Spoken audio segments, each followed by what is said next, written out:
ধরো যেহেতু বৃষ্টি আসে। গুড মর্নিং বন্ধুরা, আমি অনুমিতা, ব্লগার অনুমিতাতে তোমাদের সবাইকে জানাই অনেক ভালোবাসার অনেক স্বাগত। আই হোপ তোমরা খুব ভালো আছো, সুস্থ আছো। এখন বাজে ওই সকাল 7:30। দেখো রেডি হয়ে বেরিয়েছি, আর আজকে কোথায় যাচ্ছি অবশ্যই তোমাদের সঙ্গে শেয়ার করব। তো অনেকটা পথ কিন্তু চলে এসেছি, প্রচণ্ড রোদ্দুর পড়ছে। এতটা রোদ্দুরে সারাটা দিন যে কিভাবে কাটাবো সত্যিই জানি না, তারপরেও তো যেতে হবে। ওই যে এখন চলে এসেছি নদীর পাড়ে, আর নদীর পাড়ে এসে দেখি খেয়াটা কিন্তু চলে গেছে। ওই 8:20 কিংবা 30 এরকমই কিন্তু হবে এখন, কারণ বাড়ি থেকে বাইকে করেও কিন্তু আমাদের প্রায় 1 ঘন্টার মতো লাগে এই দুলদুলি খেয়াঘাটে আসতে। তো এখন হচ্ছে খেয়া পার হব, তার জন্য কিন্তু এখানে দিতে হবে টাকা।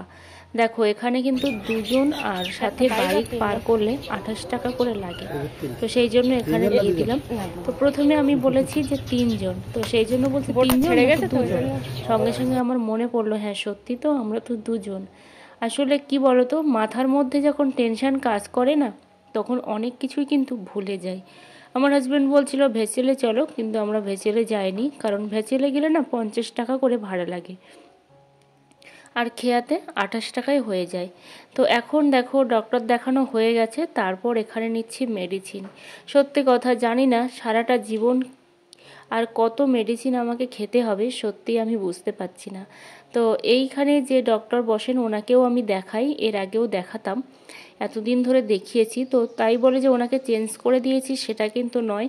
ওই যে আমার মনটা এত রকম খারাপ মধ্যে দিয়ে যাচ্ছে না, তার জন্য অনেক সময় কি হয়, মনে হয় যে দেখি তো অন্য কোনো ডক্টর দেখিয়ে তিনি কি বলেন, এরকম একটা ব্যাপার। তো যেহেতু গায়ে অসৌচ, সেই জন্য দেখো অন্য কিছুই তো খেতে পারবো না, সেই জন্য এখানে নিলাম রুটি আর সাথে নিয়েছি 2টো মিষ্টি। কিন্তু মিষ্টিটা যে এত পচা গন্ধ যে কি বলবো। আর আমার হাজব্যান্ড দেখো ফার্স্ট টাইম আমাকে কিন্তু কিনে দিল এখানে একটা হেলমেট। আমি তো নেবই না, সত্যি কথা, টাকার কথাও কিন্তু ভাবতে হয়, কিন্তু আমার হাজব্যান্ড বলছে না, না নিলে হবে না, কারণ কখন কিভাবে পুলিশে ধরবে কিচ্ছু বলার নেই। তো সত্যি রাস্তায় কিন্তু পুলিশও দাঁড়িয়েছিল। 15 বছর ধরে আমার হাজব্যান্ডের সাথে আছি, আমার হাজব্যান্ড কিন্তু এই ফার্স্ট টাইম আমাকে হেলমেট কিনে দিল। দেখো এখানে কিন্তু একটা প্রোটিন পাউডারও সাজেস্ট করেছে, তো সেটাই এখন খাবো। একটা জিনিস আমি ভেবে অবাক হয়ে গেলাম, 1 মাস আগে আমার ওয়েট ছিল 50 কেজি, এখন আমার ওয়েট 45 কেজি। আসলে টেনশন মানুষের যে কত বড় ক্ষতি করে সত্যি সেটা ভাবার বাইরে। তো এখানে প্রোটিন পাউডারটা আমি এখন খাবো, সেই জন্যই কিন্তু এখন তৈরি করে নিচ্ছি। ডক্টর কিন্তু বলেছেন যে রিপোর্ট যেহেতু নর্মাল আছে তুই আবারও ট্রাই কর, কিন্তু ট্রাই করতেই না ভয় পাচ্ছি, কেন জানি না মনের মধ্যে একটা ভয় না প্রচণ্ডভাবে দানা বেঁধে আছে, সেই ভয়টাকে আমি কোনো রকমভাবেই সরাতে পারছি না।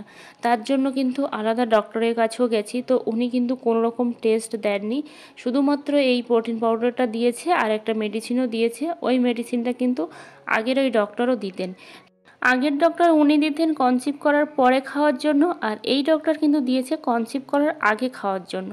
তো এটাই হচ্ছে ডিফারেন্স, কিন্তু তারপরেও না মনের মধ্যে একটা ভয় সব সময় কাজ করে যাচ্ছে। তোমরাই বলো যে এই ভয় আমি কিভাবে কাটাবো, বা এই ভয় থেকে আমি কি করে বের হব, সত্যি সেটাই কিন্তু বুঝতে পারছি না। আজকে দেখো বাজার থেকে কত কিছু নিয়ে এসেছি, যেহেতু অনেক দিন বাজার করা হয় না, প্রায় 15 দিনের উপরে কিন্তু বাজার করা হয় না। তো এখানে দেখো একটা নিয়ে এসেছি কুমড়ো, তো একটা নয় 2টো, আর 2টো কুমড়ো কিন্তু 2 জায়গা থেকে কিনেছি, এই একটা। আর এখানে আছে দেখো একটা তরমুজ, অনেক দিন পর কিন্তু একটা তরমুজ কিনেছি, মানে এবছরে ফার্স্ট তরমুজ হচ্ছে এই। আর এখানে দেখো পটলও নিয়েছি।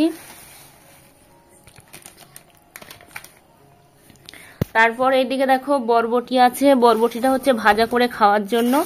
আর এর মধ্যে দেখো আছে পটল, ক্যাপসিকাম, আর এখানে আছে দেখো টমেটো। তো ক্যাপসিকাম একটু পাস্তা বানিয়ে খাওয়ার জন্য, যেহেতু সবই নিরামিষই, এমনি নিরামিষই তো খাওয়া হবে, তো সেই জন্য দেখো এখানে একটু ক্যাপসিকাম নিয়েছি, আর সাথে কয়েকটা পটলও নিয়েছি। আর এখানে দেখো একটা লাল মরিচের গুঁড়ো নিয়েছি, কাশ্মীরি লঙ্কার গুঁড়ো। দেখো 5:09 কাছাকাছি বাজে, তো দেখো আমরা একটু হাঁটতে বেরিয়েছি, আজকে কিন্তু ফার্স্ট টাইম এই যে হাঁটতে বেরিয়েছি। তো আমরা ওই মাথা পর্যন্ত গেছিলাম, তারপর এখন আবার ব্যাক করলাম। ওরে এই যে দেখো কত জোরে জোরে হেঁটে হেঁটে যাচ্ছি, কিন্তু হাঁটার থেকে বোধহয় ছোটাই ভালো, কষ্ট একটু কম হয়।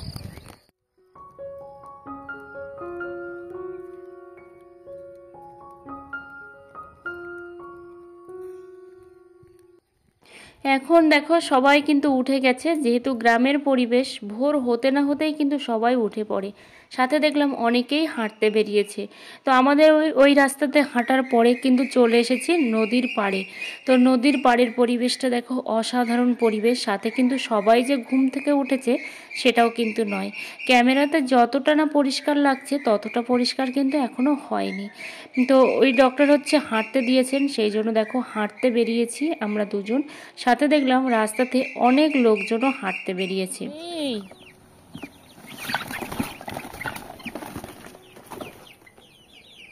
যা বাইরে যা।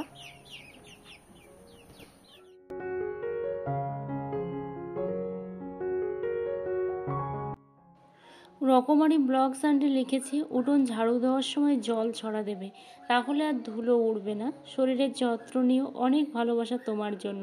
আন্টি আপনার জন্য অনেক অনেক ভালোবাসা রইল। এই আন্টি কিন্তু আমার অনেক পুরানো ভিউয়ার্স, মানে সেই আমার যখন চ্যানেলটা নতুন আমি ওপেন করি তখন থেকে কিন্তু উনি আমার ভিডিও দেখছেন। কবিতার কথা দিদিভাই লিখেছে, দিদি জ্যাঠামশাইয়ের কথা শুনে খারাপ লাগলো, আমসত দারুণ হয়েছে। থ্যাংক ইউ দিদিভাই। গ্রামের রাখি অনেকগুলো লাভ চিহ্ন পাঠিয়েছে, অনেক অনেক ভালোবাসা রইল। বরবটি খেতে কিন্তু আমি একটুও ভালোবাসি না, কিন্তু কি করা যাবে বলো, বাজার থেকে কিনে নিয়ে এসেছি। আর আমার হাজব্যান্ড না বরবটি খেতে খুব ভালোবাসে, তার জন্যই কিন্তু মাঝে মধ্যে রান্না করতে হয়। আর বরবটিগুলো না একদিনের বেশি থাকেই না, সঙ্গে সঙ্গে কেমন শুকনো শুকনো হয়ে যায়। আলুটাও কিন্তু কুচিয়ে দিচ্ছি। আবার বিকালে যাব মাসিমাদের বাড়িতে, মুরগির বাচ্চাগুলো না দিয়ে আসবো, ওখানেও ভালো থাকবে সেটা আমি জানি। তো এখানে দেখো আমি কিন্তু এখন তেলের মধ্যে দিয়ে দিচ্ছি পটল, আর পটল দিয়ে আলু দিয়ে রান্না করব একটা কষা কষা, সেই জন্যই এখানে দিচ্ছি। আর আমরা তো হলুদ, তারপর সরিষার তেল, পাঁচফোড়ন এগুলো তো খাই না, পুরো সাদা তেল আর হচ্ছে ওই যে কি বলে কোনো রকম হলুদ ছাড়াই। তো এখানে আমি চিনি দিয়েছিলাম, তার জন্য কিন্তু কালারটা চলে এসেছে। সাথে টমেটো দিয়েছিলাম বলেও কিন্তু কালারটা চলে এসেছে। তো এখন দেখো ভালো করে মশলার সঙ্গে কষিয়ে নিচ্ছি, কষিয়ে রান্না করব। বাড়িতে টমেটো থাকার পরেও কিন্তু আমি বাজার থেকে কিনে নিয়ে এসেছি, কিন্তু তারপরেও দেখছি বাজারের টমেটো সেম এত পরিমাণে টক যে তরকারিতে না দেওয়াই যাচ্ছে না বা খাওয়াই যাচ্ছে না। তো আজকের পরের থেকে কিন্তু টমেটো খাওয়াটাই বন্ধ করে দেবো আমি, এটাই ভেবেছি। কাকিমাদের গাছ থেকে দেখো একটা লেবু পেড়ে নিচ্ছি, আর লেবুতে কিন্তু একটুও রস হয়নি। দেখো রেডি হয়েছি, আর রেডি হয়ে যাচ্ছি হচ্ছে মাসিমাদের বাড়িতে। কয়েকটা মুরগির বাচ্চা ছিল, ছোট মুরগির বাচ্চা, সেই বাচ্চাগুলো কিন্তু দিয়ে আসতে যাচ্ছি। তো এখন দেখো ঝড়ও উঠেছে, বেশ কিন্তু ঝড় উঠেছে। তো চলো এখন একটু যাওয়া যাক। জাহাজগুলো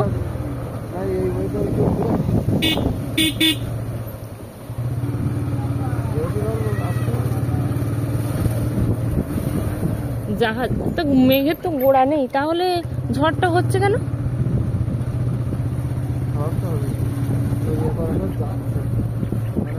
দেখো এই নদী কি পার হয় এমনি নৌকা করে? বাড়ি থাকতে ওই পারে।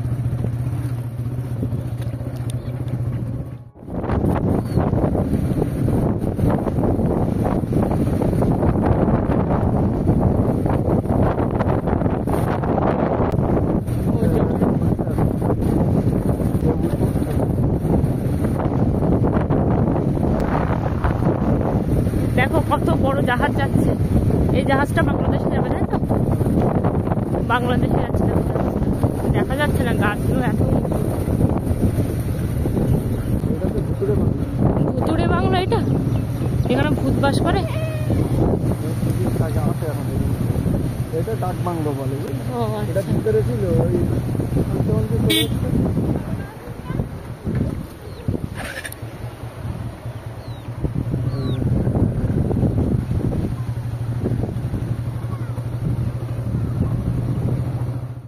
মাসিমাদের বাড়িতে চলে এসেছি। আর প্রায় 1 ঘন্টা লাগেনি, আধা ঘন্টার মতো লেগেছে বাইকে, অনেকটা দূর। তো এখন চলে এসেছি আর যাচ্ছি দেখো গরু দেখতে। তো মাসিমাদের গরু খুব অসুস্থ, আমাদের বাড়িরই গরু ছিল, তো অসুস্থ। তো এই যে দেখো মাসিমাদের বাড়িতে চলে এসেছি, আর এর মধ্যে কিন্তু সেই মুরগিগুলো বেঁধে নিয়েছি। এই যে দেখো মুরগি নিয়ে চলে এসেছি। এখন এই ঝড় যেহেতু বৃষ্টি আসছে, তো এখন তো বাড়ি বেরিয়ে যাবো, মানে এই মাত্রই এসছি আর এই মাত্রই কিন্তু বেরিয়ে যাবো। তো এই ঘরের মধ্যে রাখবে। তো এই যে দেখো দাদু এসছে, দাদু হচ্ছে পরশুদিন এসেছে। তো এই যে আজকে বাড়ি যাচ্ছিল, শুধুমাত্র আমি আসবো বলেই কিন্তু যাইনি। তো এখন দেখো আমি তো চলে যাচ্ছি, এক্ষুনি এসছি আর এক্ষুনি কিন্তু বেরিয়ে পড়ছি। আর দেখো দাদু এখন থাকবে, যেহেতু আজকে সন্ধে হয়ে গেছে।